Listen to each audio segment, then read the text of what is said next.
Alur informasi adalah bagaimana data dan informasi bergerak dalam organisasi satu ke organisasi lainnya. Mulai dari pengumpulan proses, distribusi, hingga penggunaan untuk pengambilan keputusan.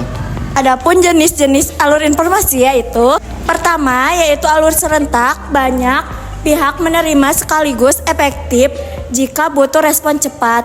Kedua yaitu alur urutan informasi yang bergilir lewat beberapa jalur atau tingkat. Yang ketiga yaitu alur sirkulasi atau interaktif, yaitu yang lebih memungkinkan diskusi lebih mendalam. Kenapa sih kita butuh komunikasi efektif? Nah, di sini aku mau menjelaskan komunikasi efektif adalah menyatakan bahwa komunikasi korporat bukan hanya tentang penyampaian informasi, melainkan tentang penciptaan suara terpadu yang mencerminkan nilai, visi dan tujuan perusahaan. Contohnya, melakukan tindakan, membuat keputusan, meminimalkan kesalahan.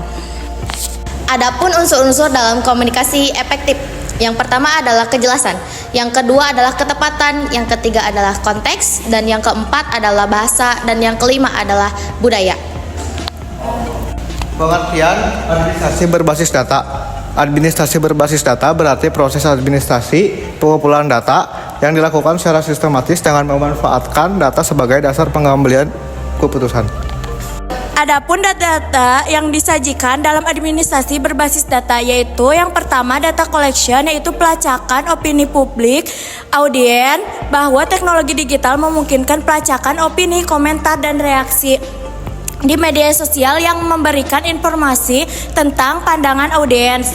Data driven decision making, pengambilan keputusan berbasis data. Dalam konteks manajemen komunikasi, efisiensi efektivitas komunikasi organisasi, pembahasan mengenai bagaimana perusahaan harus mengambil komunikasi internal dan eksternal secara terukur dan sistematis, menunjukkan pendekatan administratif berbasis hasil data digital. Adapun manfaat administrasi berbasis data, yang pertama adalah data dari berbagai titik kontak pelanggan online ataupun offline, memberikan manfaat signifikan seperti kepuasan pengguna dan return on investment (ROI) yang lebih tinggi. Adapun yang kedua, analitik data.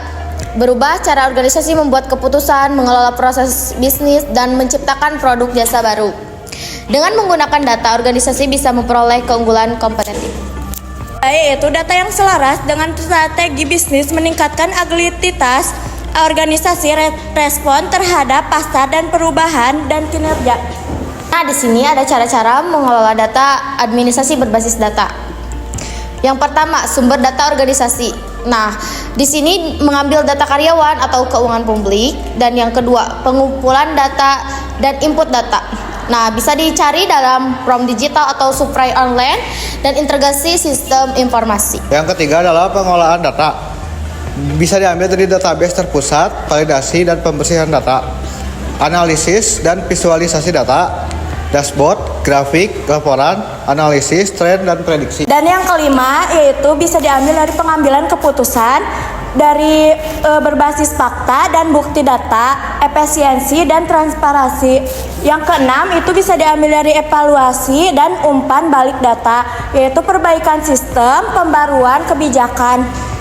Dari seluruh materi tersebut, kami bisa menyimpulkan yaitu komunikasi yang efektif dan administrasi berbasis data berperan penting dalam meningkatkan kinerja dan daya saing bisnis dengan kejelasan, ketepatan, dan pemanfaatan teknologi digital serta big data. Organisasi dapat mengambil keputusan secara efisien, transparansi, dan berbasis bukti sehingga mampu beradaptasi dengan cepat terhadap perubahan lingkungan bisnis.